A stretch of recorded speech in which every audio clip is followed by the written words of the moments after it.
கிளாஸ்ல என்ன பார்க்க போறோம் அப்படின்னா டிஎன்பிஎஸ்சில 9th சாப்டர் பார்க்க போறோம். சரி 9th சாப்டர்ல என்னெல்லாம் பார்க்குறோம் அப்படின்னு சொல்லி பார்க்கும்போது அதாவது எக்கனாமிக் டெவலப்மெண்ட் இன் தமிழ்நாடு பத்தி பார்க்க போறோம். தமிழ்நாட்டில் என்ன மாதிரியான எக்கனாமிக் டெவலப்மெண்ட்ஸ் இருந்திருக்கு அதுதான் வந்து ஓவராலா அந்த 9th சாப்டர். அதுல 1 by 1 பார்க்குறோம். ஃபர்ஸ்ட் பார்த்தோம்னா ஹியூமன் டெவலப்மெண்ட் இண்டிகேட்டர்ஸ் இன் தமிழ்நாடு.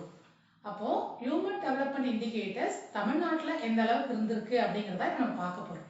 சரி, அதுக்கு முன்னாடி ஹியூமன் டெவலப்மெண்ட் இண்டிகேட்டர்ஸ் HDI ஷார்ட்டா சொல்றோம் இல்லையா, அப்படின்னா என்ன அப்படிங்கிறதும் HDIங்கிறது எதுக்காக நம்ம படிக்கிறோம், HDI வந்து எக்கனாமிக்ஸ்ல என்ன இம்பார்ட்டன்ஸ், இதனால என்ன பயன் நமக்கு, இந்த மாதிரி ஒரு இன்ட்ரோடக்ஷன் முதல்ல பார்த்துட்டு அதுக்கப்புறமா நம்ம என்ன பண்ணலாம்னா ஹியூமன் டெவலப்மெண்ட் இண்டிகேட்டர்ஸ் தமிழ்நாட்டில் அந்த புள்ளி விவரங்களோட நம்ம பார்க்கலாம். வாங்க கிளாஸ் போலாம். இப்போ பாருங்க HDI பார்க்குறோம், ஹியூமன் டெவலப்மெண்ட் இண்டிகேட்டர்ஸ். அதாவது ஒரு இன்ட்ரோடக்ஷன் சொல்லும் போது யூஸ்வலாக வந்து எக்கனாமிக் என்ன பண்றோம்னாக்கா அதோட மேம்பாடு இல்லாட்டி வளம் அப்படின்னு சொல்றது 2 டைப்ஸா பிரிக்கிறோம்.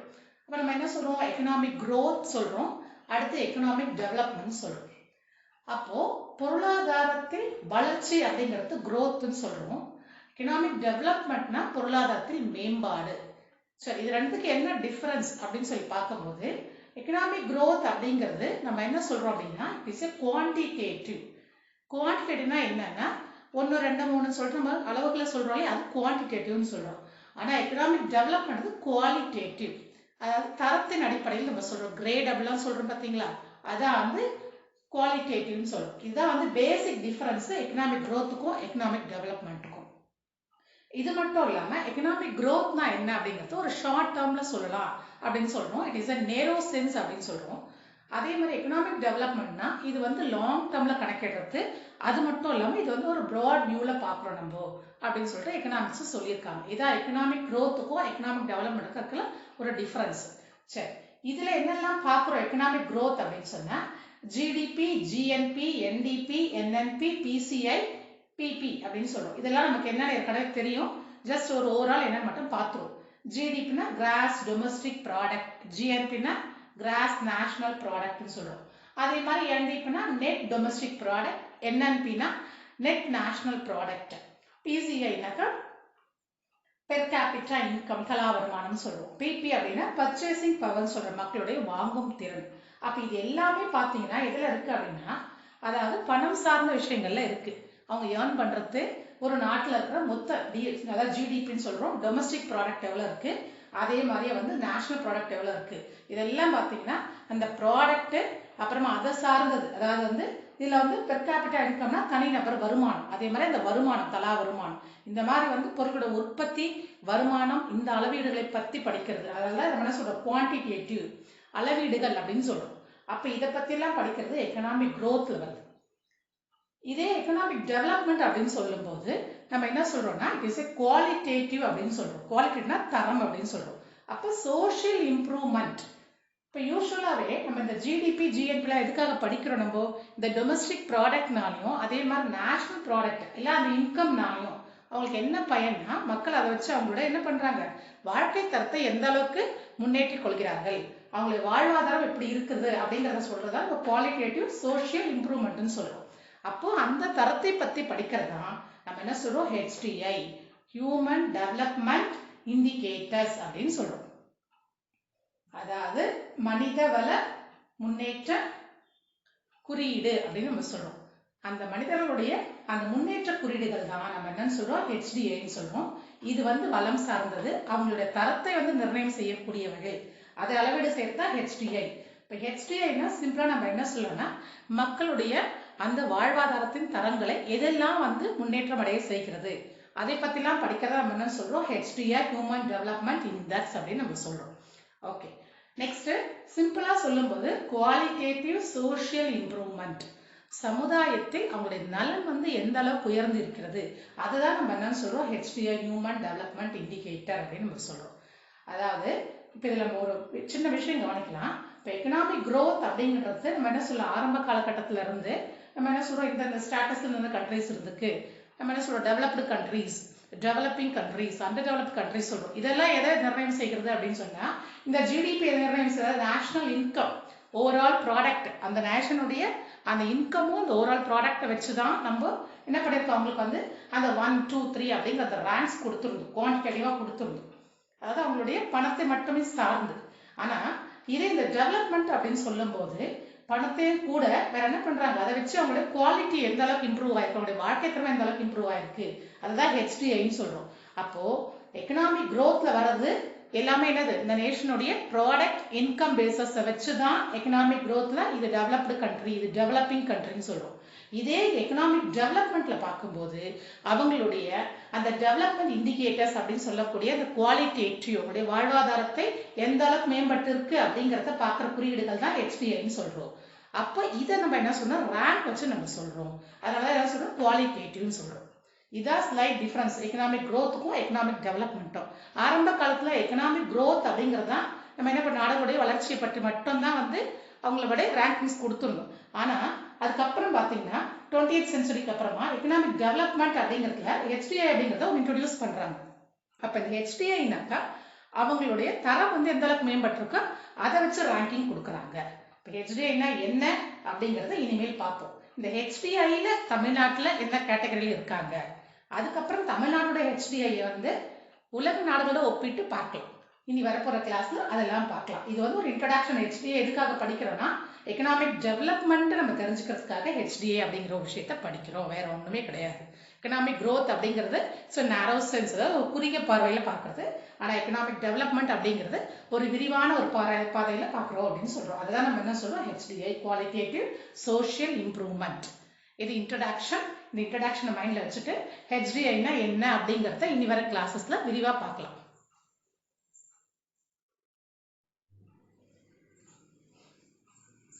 ஹியூமன் டெவலப்மெண்ட் இண்டிகேட்டர்ஸ் பார்க்குறோம்.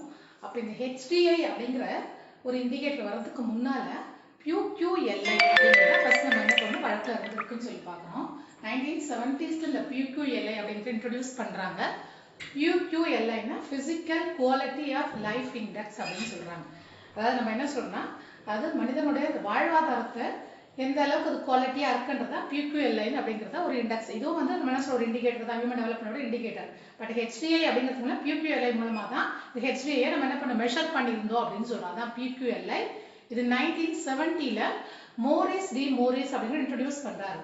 இந்த PQLI அப்படிங்கிறத வச்சுதான், அதாவது வந்து நாடுகள் இருக்கக்கூடிய அந்த மக்களுடைய வாழ்வாதாரத்தை வச்சு அதோட கிரேடை வந்து கணிக்கிறாங்க. இந்த PQLIக்கு எந்த கிரேட்ல அவங்க இருக்காங்க அப்படிங்கறத நம்ம பார்த்திருக்கோம். சரி, இப்போ இந்த PQLI என்ன அப்படின்னு சொல்லி இப்ப பார்க்கலாம்.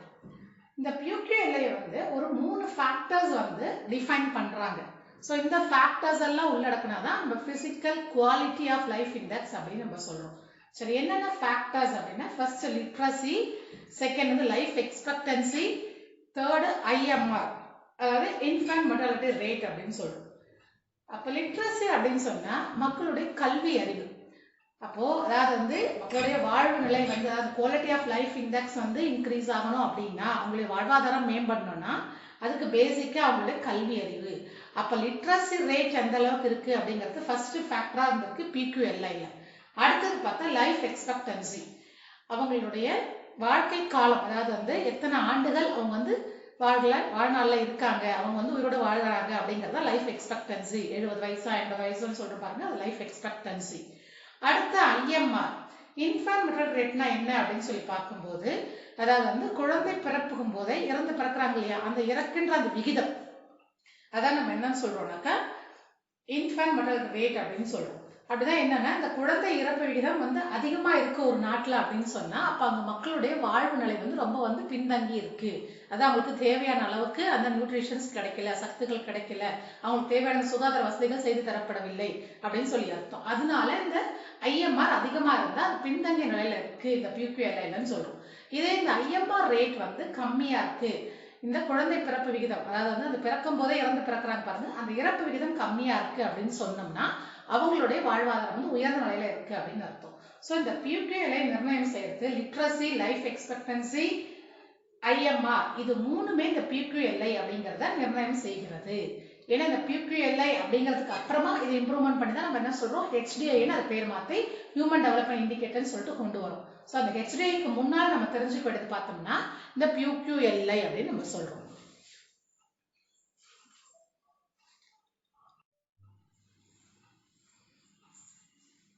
PQLA அடுத்ததா இப்போ வந்து ஹியூமன் டெவலப்மெண்ட் இண்டிகேட்டர்ஸ் பார்க்குறது HDIன்றது இன்ட்ரோடியூஸ் பண்றாங்க 1990s தான் இந்த HDI அப்படிங்கறத நமக்கு இன்ட்ரோடியூஸ் பண்ணியிருக்காங்க. அப்போ இந்த HDI அப்படிங்கறத 1990s யார் இன்ட்ரோடியூஸ் பண்ணது அப்படின்னு சொல்லி பார்க்கும்போது ரெண்டு எக்கனாமிக்ஸ் சேர்ந்து இந்த HDI ஹியூமன் டெவலப்மெண்ட் இண்டிகேட்டர்ஸ் அப்படிங்கறத 90s இன்ட்ரோடியூஸ் பண்றாங்க.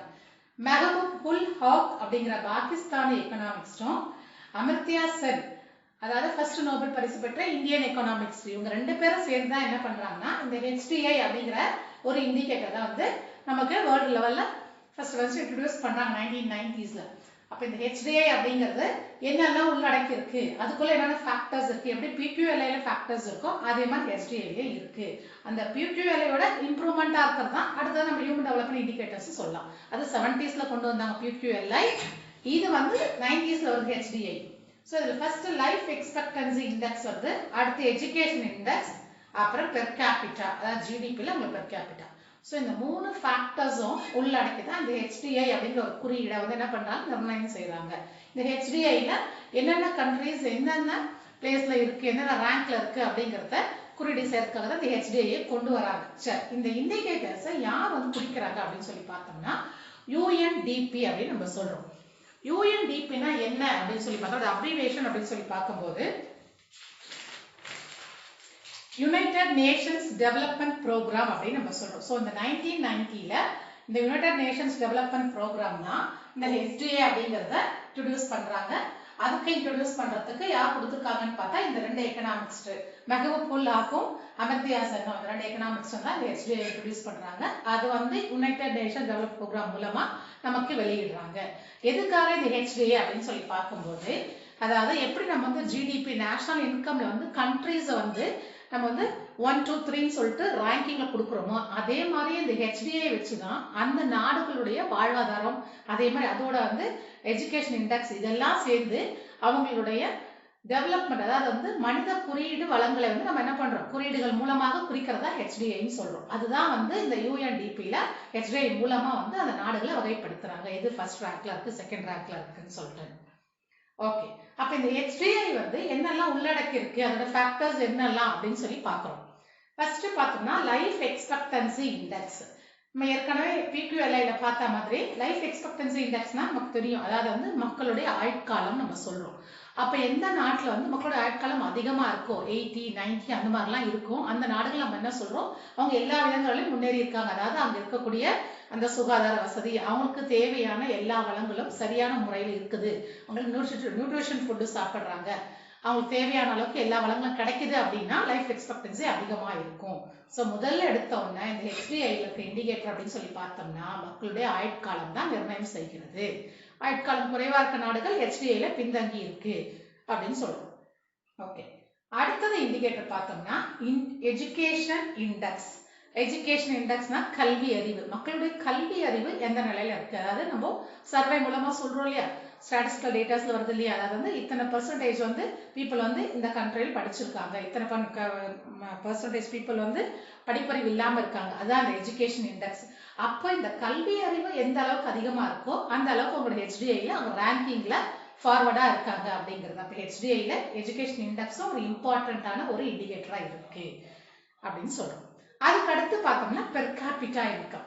பெர் கேபிட்டா இன்கம் நமக்கு தெரியும் GDP டிவைடட் பை பாப்புலேஷன், அதாவது மொத்தமான வருமானத்தில் அதன் கீழ் அந்த நாட்டில் இருக்கக்கூடிய மக்கள் தொகை வகுக்கும் போது கிடைக்கிறது தான் நம்ம என்னன்னு சொல்றோம் பெர் கேபிட்டா இன்கம், தனிநபர் வருமானம்.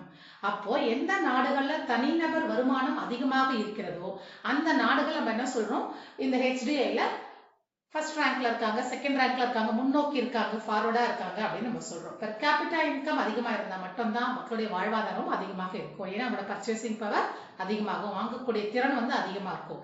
அப்ப அவங்களுடைய வாங்கக்கூடிய திறன், பொருட்களை வாங்கக்கூடிய திறன் அதிகமா இருக்கும் போது அவங்களுடைய வாழ்வாதாரம் ஆட்டோமேட்டிக் என்ன இம்ப்ரூவ் ஆகும், ஸ்டாண்ட் ஆஃப் லிவிங்கிறது ரொம்ப ஹை லெவல்ல போகும். ஸோ பெர் கேபிட்டா இன்கமும் கூட HDIயோட ஒரு இண்டிகேட்டரா இருக்கு.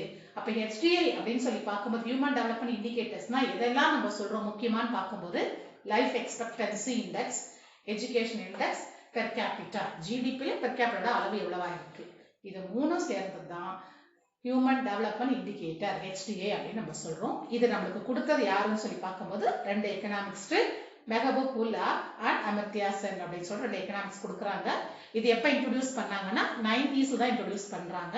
இதை யார் நமக்கு உலக அளவில் கொடுக்குறாங்க, இந்த ரேங்கிங் போடுறாங்க அப்படின்னு சொல்லி பார்த்தோம்னா UNDP, அதாவது யுனைடெட் நேஷன்ஸ் டெவலப்மெண்ட் ப்ரோக்ராம் அப்படிங்கிற அந்த ப்ரோக்ராம் தான், அந்த கமிட்டி தான் என்ன பண்றாங்க அப்படின்னா இந்த HDAயோட லெவலில் வந்து நமக்கு வந்து சொல்றாங்க. இவங்க வந்து ஃபர்ஸ்ட் ரேங்க்ல இருக்காங்க, செகண்ட் ரேங்க்ல இருக்காங்க அப்படிங்கிறது. இதுதான் நம்ம என்ன சொல்றோம், HDAன்னு சொல்றோம். ஸோ HDAனா என்னன்னு சொல்லி இப்போ நம்ம தெரிஞ்சுட்டோம். இதுக்கு அடுத்தபடியா இந்த HDAக்குள்ள வேற என்னெல்லாம் வந்து சப் இண்டெக்ஸ் வருது அப்படிங்கறத இனிமேல் பார்க்கலாம். HDA இதெல்லாம் வந்து மெயினா சொல்றோம். இது 3 சேர்ந்தா HDAன்னு சொல்றோம். இது 3 life expectancy index, education index, per capita. இதை தவிர இந்த HDAல இன்னும் சில சப் இண்டெக்ஸஸும் இருக்கு. அது என்னன்றத இப்போ இது அடுத்தது பார்க்கலாம்.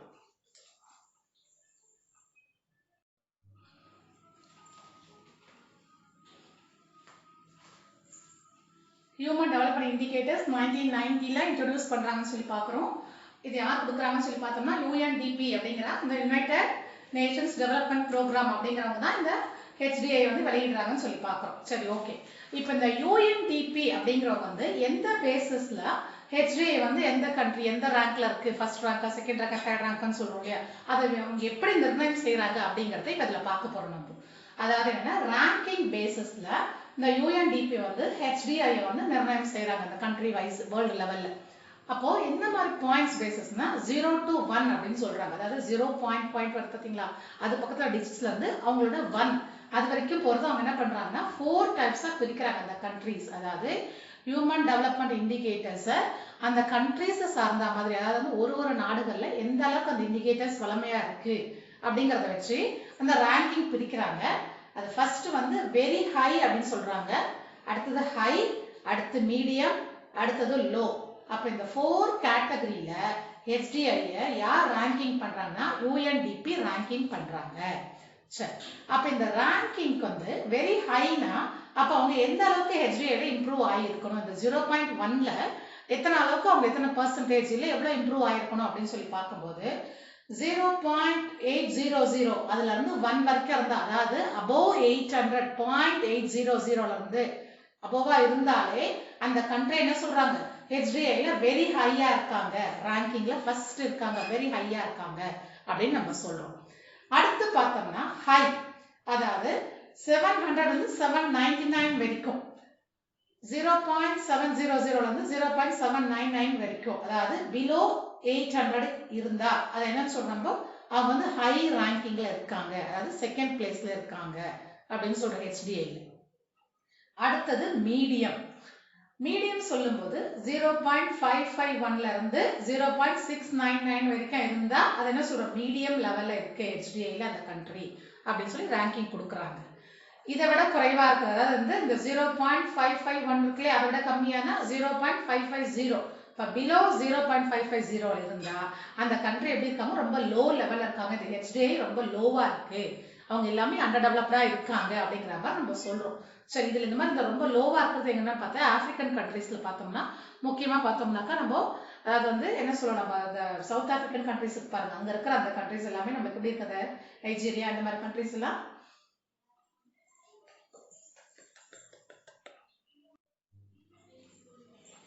ஹியூமன் டெவலப்மெண்ட் இண்டெக்ஸ் அப்படிங்கிறது, அந்த ஹியூமன் டெவலப்மெண்ட் இண்டிகேட்டர்ஸ் அப்படிங்கிறது 1990ஸ்ல தான் முதல்ல இன்ட்ரோடியூஸ் பண்றாங்கன்னு பார்த்தோம். அதாவது 2 எக்கனாமிக்ஸ் வந்து இன்ட்ரோடியூஸ் பண்ணாங்க, Pakistan economics and Indian economics வித்தியாசம் 2 பேரும் சேர்ந்து. சரி, இந்த 1990ல இந்த HDA அவங்க இன்ட்ரோடியூஸ் பண்ணதுக்கு அப்புறமா இந்த UNDP united nation development programme அப்படிங்கிறது மூலமா அதுக்கு அவங்க என்ன பண்றாங்க, கண்ட்ரீஸ்க்கு வந்து ரேங்க்ஸ் கொடுக்குறாங்க. அதாவது சம் பாயிண்ட்ஸ் கொடுத்து அந்த பாயிண்ட்ஸ் மூலமா என்ன பண்றாங்க, ரேங்க்ஸ் கொடுக்குறாங்க. அப்ப அந்த ரேங்க்ஸ் என்ன பண்றோம்னா 4 டைப்ஸா டிவைட் பண்றோம். ஃபர்ஸ்ட் ரேங்க்ல இருக்கிறது வெரி ஹை, அதாவது இந்த HDA இந்த ஹியூமன் டெவலப்மெண்ட் இண்டிகேட்டர்ஸ் ரொம்ப ஹை லெவல்ல இருக்கு. அடுத்து செகண்ட் ரேங்க்ல இருக்கிறது ஹைன்னு சொல்றோம், தேர்ட்ல இருக்கிறது மீடியம் சொல்றோம், ஃபோர்த்ல இருக்கிறது லோன்னு சொல்றோம். ஓகே, இந்த பாயிண்ட்ஸ் வந்து எந்த மாதிரி கொடுக்குறாங்க அப்படின்னா 0 to 1 பேஸ்ன்னு சொல்றோம். அப்போ 0.800 அதுல இருந்து 1 வரைக்கும் இருந்தா அவங்க வெரி ஹை, அங்க இருக்க எல்லா இண்டிகேட்டர்ஸும் ரொம்ப டெவலப்டா இருக்கு. என்னென்ன இண்டிகேட்டர்ஸ் நம்ம பார்த்தோம் அப்படின்னு சொல்லி பார்த்தோம்னா, அதாவது வந்து அவங்களோட லைஃப் எக்ஸ்பெக்டன்சி, அதாவது அவங்களுடைய வாழ்க்கை நிலை அது அதிகமா இருக்கு. அதுக்கப்புறமா வந்து அவங்களோட எஜுகேஷன் அதிகமா இருக்கு, பெர் கேபிட்டா இன்கம் அதிகமா இருக்கு, இது எல்லாமே ரொம்ப ஹையா இருந்தா அது வெரி ஹை கண்ட்ரின்னு சொல்லுவோம். இது எல்லாமே அதுக்கு அடுத்த ரேங்கிங்ல இருந்தா அது ஹை கண்ட்ரிஸ். அப்ப ஹை அப்படின்னும் போது 0.700 இருந்து 0.799 வரைக்கும் இருக்கிறது செகண்ட் கேட்டகரி, அது ஹை லெவல்னு சொல்றோம். அடுத்து மீடியம் லெவல் 0.551 இருந்து 0.699 இருக்கிறது அது வந்து மீடியம் லெவல் அப்படின்னு நம்ம சொல்றோம். இப்போ இந்தியா பொறுத்த வரைக்கும் மீடியம் லெவல்ல தான் இருக்கு இந்த HDIன்னு சொல்றோம். ஏன்னா இந்தியாவுடைய இந்த HDI ரேங்க் பார்த்தோம்னா என்ன பாயிண்ட்ஸ்ல இருக்கு, 0.647ல இருக்கு. ஸோ 6.99 வரைக்கும் இருந்தாலே இது மீடியம் தான் அப்படின்னு சொல்றோம். அப்ப இந்தியா மீடியம் லெவல்ல தான் இருக்கு அப்படின்னு சொல்லிட்டு UNDPல சொல்றாங்க HDI லெவலை வச்சு. அதுக்கு அடுத்து ஃபோர்த் கேட்டகரி லோ. லோனா என்னன்னா பிலோ 0.550. அப்ப இந்த 551 விட கம்மியா இருந்தாக்கா அந்த கண்ட்ரிஸ் எல்லாமே ரொம்ப லோ அப்படின்னு நம்ம சொல்றோம். நம்ம ஆப்பிரிக்கன் கண்ட்ரீஸ்ல இருக்கக்கூடிய சில நாடுகள் மட்டும் என்னது ரொம்ப லோ லெவல்ல இன்னமும் இருந்துட்டு இருக்காங்க. வெரி ஹை அப்படின்னு சொல்லி பார்க்கும்போது நம்ம என்ன சொல்லலாம், இந்த ஸ்காண்டினேவியன் கண்ட்ரிஸ் எல்லாமே வந்து ரொம்ப ரொம்ப வெரி ஹைல இருக்காங்க அப்படின்னு சொல்லி நம்ம சொல்றோம். ஓகே, இந்த ஸ்காண்டினேவியன் கண்ட்ரிஸ் அப்படின்னா நம்ம என்ன சொல்லலாம்னா நார்வே, சுவிட்சர்லாந்து, அப்புறமா வந்து அயர்லாந்து, இதெல்லாம் வந்து வெரி ஹைல இருக்காங்கன்னு சொல்றோம். இப்போ இந்த ஏஷியன் கண்ட்ரீஸ்ல பார்த்தோம்னா நம்ம வந்து மீடியம் லெவல்ல இருக்கும் அப்படின்னு சொல்லி பார்க்குறோம் இந்தியா பொறுத்த வரைக்கும். ஸோ இந்த ஸ்காண்டினேவியன் கண்ட்ரிஸ் அப்படின்னு சொல்றோம் இல்லையா, ஸ்காண்டினேவியன் என்ன அப்படின்னு சொல்லி பார்த்தோம்னா group of countries in northern Europe. அப்போ வேர்ல்டுல அதாவது இந்த வரைபடத்தில் பார்த்தோம்னா நார்த்தன் யூரோப்ல இருக்க அந்த கண்ட்ரிஸ் ஒரு குரூப் ஆஃப் பீப்புள், அவங்க வந்து ஒரு குரூப் ஆஃப் கல்ச்சரை அவங்க ஃபாலோ பண்றாங்க இல்ல, அந்த குரூப் ஆஃப் பீப்புள் அதான் ஸ்காண்டினேவியன் சொல்றோம். அது எல்லாமே வந்து பீஸ்ஃபுல்லான கண்ட்ரிஸா சொல்றோம். இப்போ இந்த HDI அப்படிங்கிறது ஹியூமன் டெவலப்மெண்ட் இண்டிகேட்டர் சொல்றோம். அங்க இருக்க அந்த ஸ்டாண்டர்ட் ஆஃப் லிவிங், அவங்க லிட்ரஸி ரேட், லைஃப் எக்ஸ்பெக்டன்சி, இது எல்லாமே வச்சுதான் சொல்றோம். அப்ப இதெல்லாம் எங்க இருக்குன்னா இந்த அமைதியான நாடுகளான இந்த ஸ்காண்டினேவியன் கண்ட்ரிஸ்ல வெரி ஹைல இருக்கு. நம்ம இங்க என்ன பண்ணலாம், நம்ம அந்த நேஷனல் இன்கம் அதாவது GDPயோ இல்ல NNPயோ NDPயோ என்ன பண்ணல, கால்குலேட் பண்ணல. அதனால இந்த HDIல பார்த்தோம்னா ரொம்ப ஹையா இருக்கிறதுன்னு சொல்லி பார்க்கும்போது ஸ்காண்டினேவியன் கண்ட்ரிஸ் தான், USAவோ USSRலாம் கிடையாது அப்படிங்கிறத இப்ப நம்ம சொல்றோம், வேற ஒன்றும் இல்லை. சரி, அப்போ இந்த லிஸ்ட் அவுட் பண்ணும்போது UNDP அப்படிங்கிறது எத்தனை கண்ட்ரிஸ் இந்த மாதிரி அவங்க HDI வந்து ரேங்கிங் பண்றாங்க அப்படின்னு சொல்லி பார்க்க போது வேர்ல்டு லெவல்ல 189 கண்ட்ரிஸ் லிஸ்ட் அவுட் பண்றாங்க இந்த UNDPன்றவங்க. அப்ப இந்த 189ல ஃபர்ஸ்ட் இருக்கிறது யாரு, செகண்ட் இருக்கிறது யாரு அப்படின்னு சொல்லி பார்க்கும்போது ஃபர்ஸ்ட் பிளேஸ்ல யார் இருக்காங்க, அதாவது இந்த வெரி ஹைல யாரெல்லாம் இருக்காங்க அப்படின்னு சொல்லி பார்த்தோம்னா நார்வே ஃபர்ஸ்ட் பிளேஸ்ல இருக்காங்க. அவங்களுடைய HDI பார்த்தோம்னா ஹியூமன் டெவலப்மெண்ட் இண்டிகேட்டர் பார்த்தோம்னா அதாவது 0.954ல இருக்காங்க நார்வே. அடுத்து செகண்ட் பிளேஸ் பார்த்தோம்னா சுவிட்சர்லாந்து 0.946ல இருக்காங்க. அடுத்து தேர்ட் பிளேஸ்ல பார்த்தோம்னா அயர்லாந்து இருக்காங்க 0.942ல இருக்காங்க. அதே மாதிரி ஜெர்மனி இருக்காங்க, ஃபிஃப்த் வந்து ஹாங்காங் இருக்காங்க. சரி, ஓகே, இப்போ இது எல்லாமே வெரி ஹைல இருக்கு. இது ஸ்டாட்டிஸ்டிக்கல் டேட்டாஸ் நம்ம தனியா பார்க்கல, அதாவது எந்தெந்த கண்ட்ரிஸ் வெரி ஹைல இருக்கு, ஹை மீடியம் லோ எல்லாம் பார்க்கலாம். ஓகே, இதுல மீடியமா இருக்கிறது இந்தியா இருக்கு. இப்போ வெரி ஹை பார்த்தா ஸ்காண்டினேவியன் கண்ட்ரிஸ் அப்படின்னு சொல்லி பார்க்கிறோம் நம்ம.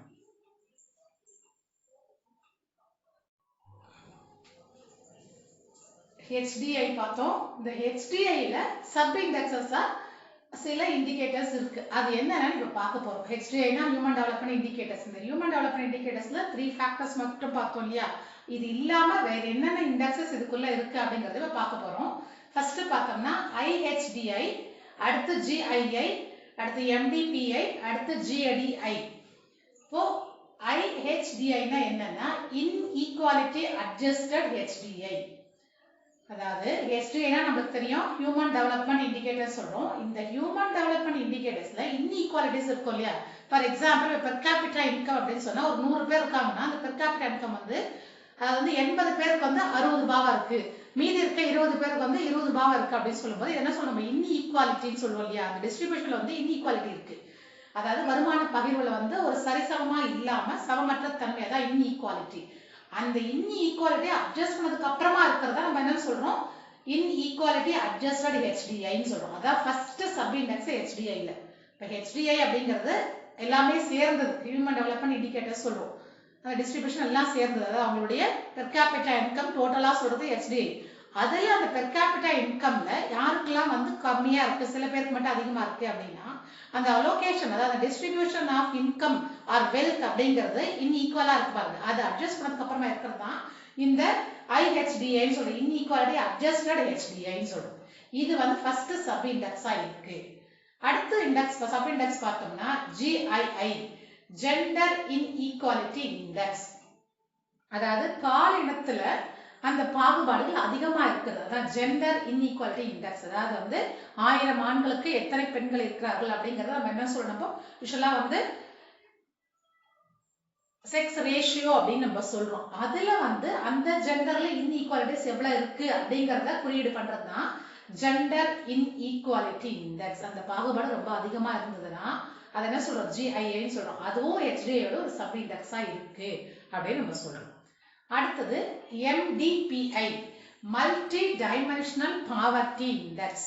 அதாவது பாவர்ட்டி இண்டெக்ஸ்னா என்னன்னா, இந்த 100 பேர்ல வந்து எத்தனை பேர் எத்தனை பர்சன்டேஜ் இல்ல எத்தனை நபர்கள் வந்து பாவர்ட்டியில இருக்காங்க, வறுமையில இருக்காங்க, இல்ல வறுமை கோட்டுக்கு கீழே இருக்காங்க அப்படிங்கறத என்ன சொல்றோம், மல்டி டைமென்ஷனல் பாவர்ட்டி இண்டெக்ஸ். அதாவது வந்து எத்தனை பேர் வறுமையில இருக்காங்க அப்படிங்கறத சொல்றதுதான் இந்த MDPIன்னு சொல்றோம். இதுவும் HDA தீர்மானிக்கக்கூடிய ஒரு காரணியா இருக்கு, ஒரு ஃபேக்டரா இருக்கு அப்படின்னு நம்ம சொல்றோம். MDPI அந்த பாவர்ட்டியோட டைமென்ஷனா அதனுடைய பலதரப்பட்ட தன்மைகள் சொல்றோம் பாருங்க. அதாவது அந்த பாவர்ட்டி லெவல்ஸ் இருக்கு இல்லையா, low poverty, high poverty, medium poverty எல்லாம் சொல்றோம் பாருங்க. அதான் மல்டி டைமென்ஷனல் பாவர்ட்டி இண்டெக்ஸ்.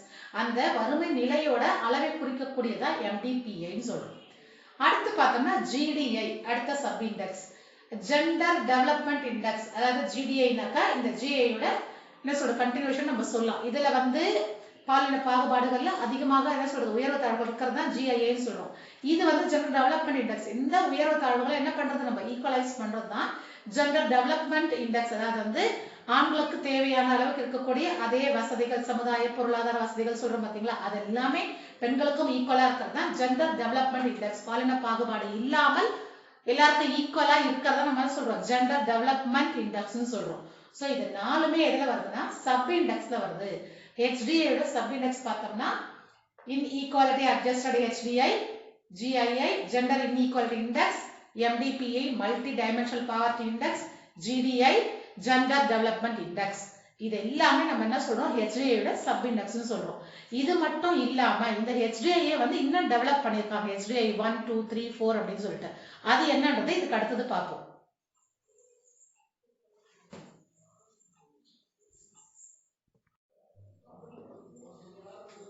HDAயோட அதுக்குள்ள வேற என்னெல்லாம் சப் இண்டெக்ஸஸ் இருக்குன்றத பார்த்தோம். இப்போ இதுக்கு அடுத்தது பார்த்தோம்னா HDI வந்து அது சில படிநிலைகளை கொண்டு வந்திருக்காங்க. HDI 1, HDI 2, HDI 3, HDI 4 அப்படின்னு சொல்லிட்டு. சரி, இந்த 4 யார் இன்ட்ரோடியூஸ் பண்ணாங்கன்னு சொல்லி பார்த்தோம்னா விஸ்வஜித் குஹா அப்படிங்கிற ஒரு ரிசர்ச் ஸ்டூடெண்ட் தான் என்ன பண்ணிருக்காரு, இன்ட்ரோடியூஸ் பண்ணிருக்காரு. HDIயோட இந்த 4 டைப்ஸ் 1 2 3 அப்படின்னு சொல்லிட்டு பார்க்கணும். ஓகே, இப்போ இந்த 4 டைப்ஸ்க்கு என்னென்ன அப்படிங்கறத இப்ப பார்க்க போறோம் நம்ம.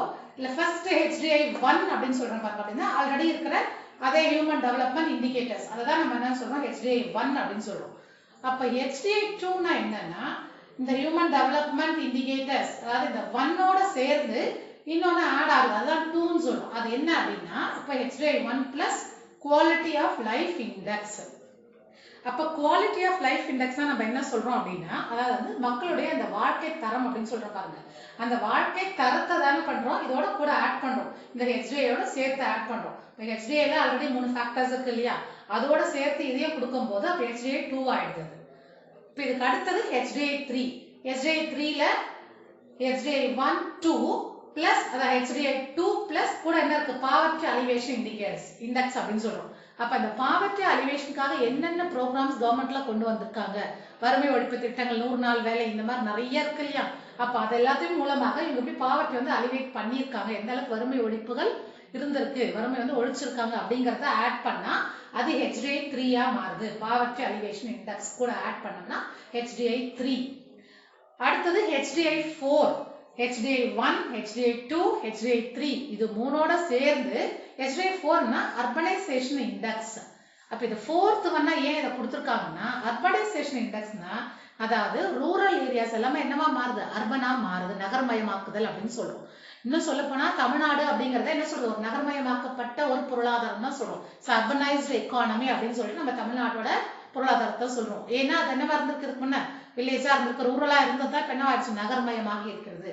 சரி, நகர்மயமாகிறதுனா என்ன அப்படின்னு சொல்லி பார்க்கும்போது எல்லா ஃபெசிலிட்டிஸும் இன்க்ரீஸ் பண்றது. ஃபார் எக்ஸாம்பிள் இன்ஃப்ராஸ்ட்ரக்சர் எல்லாமே, அந்த ரோட் ஃபெசிலிட்டிஸ், வாட்டர் ஃபெசிலிட்டிஸ், அவங்களோட எலக்ட்ரிசிட்டி, பவர் சப்ளை இது எல்லாமே என்ன ஆகுது இன்க்ரீஸ் ஆகுது அவங்களுக்கு தேவையான எல்லா வசதிகளையும் அடிப்படை வசதிகள் இருந்து எல்லா வசதியும் இன்க்ரீஸ் பண்ணா அர்பனைசேஷன் சொல்றோம் அப்போ அந்த மாதிரி எத்தனை வில்லேஜஸ் ஆர் எத்தனை ரூரல் ஏரியாஸ் வந்து அர்பனைஸ்ட் ஆயிருக்கு அப்படிங்கிற சொல்றது தான் இந்த அர்பனைசேஷன் இண்டெக்ஸ் சொல்றது அதாவது அவங்களுடைய அந்த தரத்தில் இருந்து இன்னும் கொஞ்சம் மேம்பாடு அடையிறது growth ஆகிறது அதான் நம்ம என்ன சொல்றோம் அர்பனைசேஷன் ஏற்கனவே என்னவா இருந்திருக்கு ரூரலா இருந்திருக்கு அந்த ரூரல் எக்கானமி அர்பன் எக்கானமியா மாறி இருக்கு சோ அந்த அர்பனைசேஷன் எந்த அளவுக்கு இருக்குன்னு சொல்றதுதான் அர்பனைசேஷன் இண்டெக்ஸ் அப்ப இதுதான் நம்ம என்ன சொல்றோம் HDI 4 அப்படின்னு நம்ம சொல்றோம் சோ இதெல்லாம் நம்ம என்ன சொல்றோம் 4 டைப்ஸ் ஆஃப் HDI அப்படின்னு சொல்றோம் இதை யார் கொடுத்தாங்கன்னு சொல்லி பார்க்கும்போது விஸ்வஜித் குஹாயக்கன் நம்ம சொன்னோம் அவர் ஒரு ரிசர்ச் ஸ்டூடெண்ட் அவர் தான் இந்த HDI இன்னும் கொஞ்சம் எலாபரேட் பண்ணி இந்த 4 டைப்ஸை இன்க்ரீஸ் பண்ணி கொடுத்துருக்காங்க அப்ப ஹியூமன் டெவலப்மெண்ட் இண்டிகேட்டர்ஸோட சேர்ந்து இந்த 4மே இன்க்ரீஸ் ஆயிருக்கு அப்படின்னு சொல்லி நம்ம பார்க்கிறோம்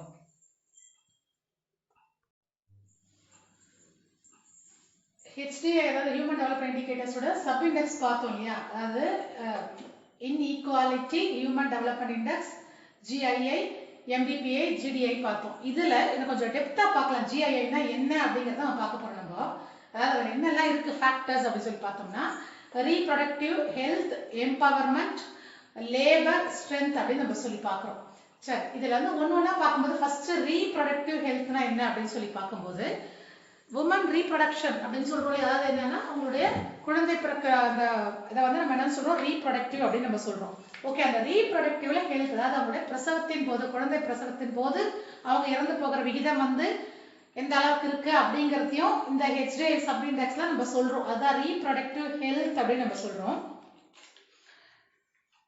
அதாவது GII ல இந்த ரீப்ரொடக்டிவ் ஹெல்த் வருது நம்மளுக்கு GII னா என்னன்னு சொல்லி பார்த்தோம் இல்லையா ஜெண்டர் இன்இக்வாலிட்டி இண்டெக்ஸ் அப்படின்னு சொல்லி பார்க்குறோம் அது பாலின வேறுபாடு விகிதம் சொல்றோம் அந்த பாலினத்துல அந்த GII ல இம்பார்ட்டண்டா விமன் சொல்லும் போது ரீப்ரொடக்டிவ் ஹெல்த் வந்து ரொம்ப இம்பார்ட்டன்ஸா வருது அவங்க பிரெக்னன்சி டைம்ல அவங்களோட ஹெல்த் எந்த மாதிரி இருந்திருக்கு அவங்க பிரசவிக்கும் போது அவங்களோட ஹெல்த் எது மாதிரி இருக்கு அவங்களுக்கு தேவையான அளவு நியூட்ரிஷன்ஸ் கிடைச்சிருக்கா அதே மாதிரி அவங்களுக்கு தேவையான மெடிக்கல் ஃபெசிலிட்டிஸ் வழங்கப்பட்டிருக்கா அவங்களுடைய அந்த ஹெல்த் எப்படி இருந்திருக்கு இதெல்லாம் நம்ம என்ன சொல்றோம் ரீப்ரொடக்டிவ் ஹெல்த்னு சொல்றோம் இந்த ஜெண்டர் இன்இக்வாலிட்டி இண்டெக்ஸ்ல ஃபர்ஸ்ட் வந்து ரீப்ரொடக்டிவ் ஹெல்த் அடுத்து பார்த்தோம்னா எம்பவர்மெண்ட் அதேதான் அதாவது இந்த ஜெண்டர் இன்இக்வாலிட்டி சொல்லும் போது என்ன சொல்றோம் ஆண்களுக்கு நிகராக பெண்களும் இருக்கதான் நம்ம என்ன சொல்றோம் இன்இக்வாலிட்டி இல்லாம ஈக்குவலா இருக்கிறதுன்னு சொல்றோம் அப்ப இந்த ஜெண்டர் இன்இக்வாலிட்டி இண்டெக்ஸ்ல அவங்க எந்த அளவுக்கு எம்பவர் பண்ணிருக்கோம் அதாவது முன்னேற்றத்திற்காக எந்த மாதிரியான எம்பவர்மெண்ட்ஸ் அதாவது பெண்களுக்கு இப்படி எல்லாம் முன்னுரிமை கொடுத்திருக்கோம் அப்படிங்கறது தான் வந்து இந்த GII ல செகண்ட் கேட்டகரியில வருது இந்த எம்பவர்மெண்ட் அப்படிங்கிறது அவங்களுக்கு எதெல்லாம் வந்து அதிகமான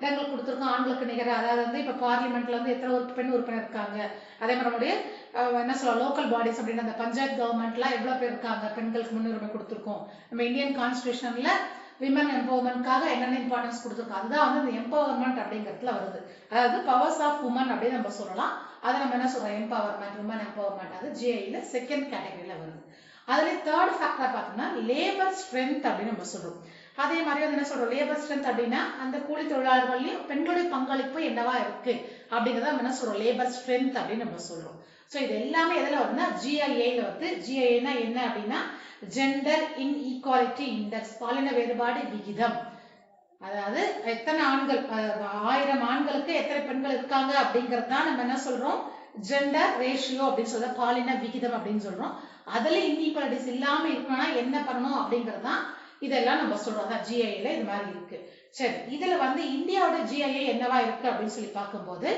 940 அதாவது 1000 ஆண்களுக்கு 940 பெண்கள் இருக்காங்க GII விகிதம் அப்படின்னு சொல்லி பார்க்கும்போது அது சாரி அந்த என்ன சொல்லலாம் பாலின விகிதம் அப்படின்னு சொல்றோம் இல்லையா அது வந்து அந்த அளவுக்கு இருக்கு தமிழ்நாடு பொறுத்த வரைக்கும் இந்த GII பாலின விகிதம் எவ்வளவு இருக்கு அப்படின்னு சொல்லி பார்த்தோம்னா 1000 ஆண்களுக்கு 995 பெண்கள் இருக்காங்கன்னு சொல்லி நம்ம பார்க்கிறோம் ஓகே இந்த GII இப்போ கொஞ்சம் டெப்தா பார்த்தோம் வேற ஒன்றும் இல்லை ஏற்கனவே சப் இண்டெக்ஸ்னா என்ன நம்ம பார்த்துட்டோம் அதுல GII கொஞ்சம் இப்போ டெப்தா நம்ம பார்த்தோம் நம்ம ஏற்கனவே பார்த்தா MDPI னா என்னன்னு சொல்றது பாவர்ட்டி எராடிகேஷன் ப்ரோக்ராம்ஸ் என்ன அதுல எம்ப்ளாய்மெண்ட் லெவல்ஸ் எவ்வளவு இன்க்ரீஸ் பண்ணிருக்கோம் அவங்களுக்கு எந்த மாதிரியான இன்கம் சோர்சஸ் கொடுத்து அவங்களுடைய பாவர்ட்டி வந்து எராடிகேட் பண்ணிருக்கோம் வறுமை ஒழிப்பு கொடுத்துருக்கோம் அப்படின்றத வந்து இந்த MDPI ல பார்த்தோம் அதே மாதிரி GDI ஏற்கனவே பார்த்துதான் நம்ம அதாவது ஜெண்டர் டெவலப்மெண்ட் இண்டெக்ஸ்னு சொல்றோம் இதுல வந்து பெண்களுக்கு எவ்வளவு முக்கியத்துவம் கொடுத்து அவங்க வந்து ஆண்களுக்கு ஈக்குவலா கொண்டு வந்திருக்கோம் தான் ஜெண்டர் டெவலப்மெண்ட் இண்டெக்ஸ் அப்படின்னு சொல்றோம் சோ இது எல்லாமே இந்த HDI யோட என்ன சொல்றோம் சப் இண்டெக்ஸ்னு சொல்றோம். இதுல GI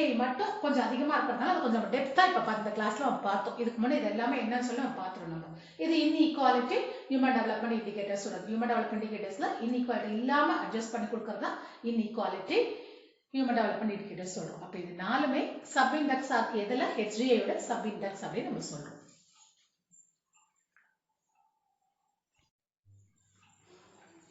ஹியூமன் டெவலப்மெண்ட் இண்டிகேட்டர்ஸ் பார்த்துட்டு இருக்கோம். அப்ப HDI ல சப் இண்டெக்ஸஸ் பார்த்துட்டோம். அதே மாதிரி HDI யோட விரிவாக்கம், அதாவது என்ன சொல்றது, அதோட அடுத்தடுத்த நிலைகள் HDI 1, HDI 2, HDI 3, HDI 4 அதெல்லாம் என்னன்றத பார்த்தோம். இப்போ என்ன பார்க்க போறோம்னா HDI comparison of India with other countries. அப்போ உலக நாடுகள்ல HDI ல இந்தியாவோட என்னவா இருக்கு, இடம் என்னவா இருந்திருக்கு, எத்தனாவது பிளேஸா இருக்கு, இதுக்கு அடுத்தது இந்த ஏஷியன் கண்ட்ரீஸ்ல என்னென்ன இருக்கு அப்படிங்கறத இப்போ நம்ம பார்க்க போறோம். அதை பார்த்தோம்னா இந்த HDI ஹியூமன் டெவலப்மெண்ட் இண்டிகேட்டர்ஸ் அப்படிங்கறத யார் சொல்றாங்க அப்படின்னு சொல்லி பார்த்தா UNDP அப்படின்னு சொல்றது, யுனைடெட் நேஷன் டெவலப்மெண்ட் ப்ரோக்ராம் அப்படிங்கிற அந்த ஒரு அமைப்பு தான் வந்து இந்த HDI அப்படிங்கறத ஒரு வருஷமா என்ன பண்றாங்க, யார் ஃபர்ஸ்ட் கிரேட்ல இருக்காங்க, செகண்ட் கிரேட்ல இருக்காங்கன்றது நிர்ணயம் பண்ணி சொல்றாங்க. அப்போ இந்த 2020 இந்த HDI படி பார்த்தோம்னா இந்தியாவோட கிரேட் வந்து 131ல இருக்காங்க அப்படின்னு சொல்லி பார்க்குறோம் நம்ம. சரி, இந்த 131ல அதாவது இந்தியா வந்து எந்த பிளேஸ்ல இருக்கு, அதாவது 131 அதோட பிளேஸ்ன்னு சொல்றது, அதாவது ரேங்க் அப்படின்னு சொல்றது, அதாவது இங்க இருக்கிற இந்த மக்களுடைய வாழ்வாதாரம், அவங்களுடைய கல்வி அறிவு, அப்ப அவங்களோட லைஃப் எக்ஸ்பெக்டன்சி, இது எல்லாமே சேர்த்து அவங்களுடைய HDIயோட லெவல் வந்து 131ல இருக்கு. இந்தியாவோட ரேங்க் HDIல பார்க்கும்போது 131 2020ல யார் சொல்லியிருக்காங்க, UNDP சொல்லியிருக்காங்கன்னு சொல்லி பார்க்கணும். சரி, இது 131 லெவல்ல இருக்கு அப்படின்னா எத்தனை கண்ட்ரீஸ்ல அப்படின்னு சொல்லி பார்த்தோம்னா 189. அப்ப இந்த HDI வந்து எத்தனை நாடுகள்ல இவங்க கணக்கீடு செஞ்சிருக்காங்கன்னா 189. அப்போ உலகளாவிய அந்த 189 நாடுகள்ல இந்தியாவோட இடம் வந்து 131வது இடம்தான் இருந்திருக்குது. அதான் நம்ம என்ன சொல்றோம், இந்தியாவோட ரேங்க் அப்படின்னு சொல்லி பார்க்கும்போது 131/189 அப்படின்னு நம்ம சொல்றோம். ஓகே, நம்ம ஏற்கனவே பார்த்தோம் இந்தியாவோட ரேங்க் என்னவா இருக்கு அப்படின்னு சொல்லி பார்த்தோம். அதாவது என்ன பண்றாங்க, 4 டைப்ஸா பிரிக்கிறாங்க. Very high HDI, high HDI, medium HDI, low HDIன்னு சொல்றோம் இல்லையா. அதுல இந்தியா வந்து மீடியம் லெவல்ல இருந்திருக்குன்னு சொல்றோம். இப்போ 2020 பொறுத்த வரைக்கும் 0.645 இருந்திருக்காங்க. அதனாலதான் நம்ம என்ன சொல்றோம், இது 131 பிளேஸ்ல இருக்கு, மீடியம் லெவல் HDI இருக்குன்னு நம்ம சொல்றோம். இதை நம்ம கம்பேர் பண்ணும்போது 1990ல பார்த்தோம்னா அதாவது வந்து 0.429 தான் நம்ம இருந்திருக்கோம். அப்ப இந்த 0.429 HDI இப்ப 2020ல இப்ப கொடுத்த இந்த ஸ்டாட்டிஸ்டிக்கல் டேட்டா படி பார்த்தோம்னா நல்லா இம்ப்ரூவ் ஆயிருக்கும். அதாவது 6.45 0.645 இம்ப்ரூவ் ஆயிருக்கும்னு சொல்லிட்டு UNDP சொல்லியிருக்காங்க. ஓகே, இப்போ இந்த ஏஷியன் கண்ட்ரீஸ்ல நம்ம இந்தியாவோட லெவல் பார்த்தோம். சரி, இதை தவிர வேற ஏஷியன் கண்ட்ரீஸ்ல இந்தியா கூட கம்பேர் பண்ணோம் அப்படின்னு சொல்லி பார்த்தோம்னா சவுத் ஏஷியால பங்களாதேஷ், பாகிஸ்தான் இந்த 2 கண்ட்ரீஸ் நம்ம சொல்லலாம். இதுல பார்த்தோம்னா 131ல வந்து இந்தியா இருக்கு. இதுக்கு அகைன்ஸ்டா பார்க்கும்போது பங்களாதேஷ் வந்து 133ல இருக்காங்க. அவங்களோட ரேங்க் வந்து 133 பொசிஷன்ல இருக்காங்க. இந்த 189 கண்ட்ரீஸ்ல பங்களாதேஷ் 133ல இருக்காங்க. பாகிஸ்தான் வந்து 154 அப்படிங்கிற பிளேஸ்ல இருக்காங்க அப்படின்னு நம்ம சொல்றோம். இதெல்லாம் சவுத் ஏஷியன் ரீஜன்ல. ஏன்னா வந்து இந்த HDI கொடுக்கும்போது ஒரு ரீஜனை தனித்தனியா பிரிக்கிறாங்க. நம்ம ஏற்கனவே பார்த்த மாதிரி ஸ்காண்டினேவியன் கண்ட்ரீஸ் தனியா என்ன பண்றோம், குரூப் ஆஃப் நார்த்தன் யூரோப்பியன் கண்ட்ரீஸ்னு சொல்றோம். அதே மாதிரி இப்ப பார்த்தோம்னா இது வந்து சவுத் ஏஷியன் கண்ட்ரீஸ்ல பார்க்கும்போது இந்த 3 கண்ட்ரீஸ் பார்க்குறோம், பங்களாதேஷ், பாகிஸ்தான், இந்தியா. இதுல இந்தியா வந்து ஃபர்ஸ்ட் பிளேஸ்ல இருக்கு. அதாவது வந்து இந்த கண்ட்ரீஸ் கம்பேர் பண்ணும்போது 131ல அவங்க இருக்காங்க அப்படின்னு சொல்லி பார்க்குறோம். 133ல பங்களாதேஷ் இருக்கு, 154ல பாகிஸ்தான் இருக்கு அப்படின்னு சொல்றோம். இதெல்லாம் சவுத் ஏஷியன் ரீஜன்ல நம்ம சொல்றோம். சோ இந்தியா பொறுத்த வரைக்கும் என்ன சொல்றோம், அபோவ் ஆவரேஜ் வேல்யூல இருக்காங்க. அதாவது என்னன்னா 6.345 அப்படிங்கறது அபோவ் ஆவரேஜ் அப்படின்னு சொல்றோம். அப்படின்னா என்னன்னா இந்த சவுத் ஏஷியன் ரீஜனை பொறுத்த வரைக்கும் அதாவது 0.631 அப்படிங்கிறது மீடியம் கேட்டகரியில இருக்கு. அந்த 631 விட அதிகமா 645 இருக்கிறதுனால அபோவ் ஆவரேஜா இருக்கு. சவுத் ஏஷியன் கண்ட்ரீஸ்ல இந்தியாவோட HDI நல்ல growth-ஆ இருக்கு, டெவலப்மெண்டா இருக்கு அப்படின்னு நம்ம சொல்லி பார்க்கிறோம். இதை தவிர நம்ம வந்து இந்தியாவுக்கு அப்புறமா அதாவது ஃபர்ஸ்ட் பிளேஸ்ல என்ன கண்ட்ரீஸ் இருக்கு, செகண்ட் பிளேஸ்ல என்ன கண்ட்ரீஸ் இருக்கு நம்ம ஏற்கனவே பார்த்தோம். அதுக்கப்புறமா இப்ப நம்ம என்ன பார்க்க போறோம், இந்தியால தமிழ்நாடை பத்தி தனியா HDI பார்க்க போறோம்.